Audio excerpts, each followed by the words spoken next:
You see that?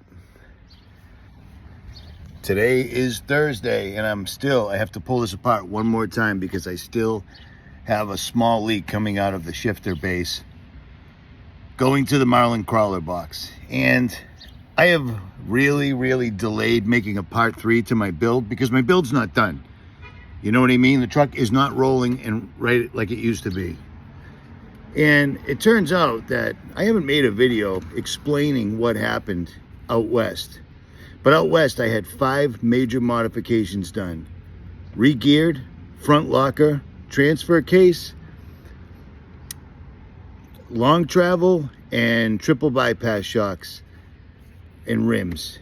And 3 of those things went horribly wrong. And now I'm going to make a video to explain it all. How I spent $25,000 to make my truck incredibly unreliable.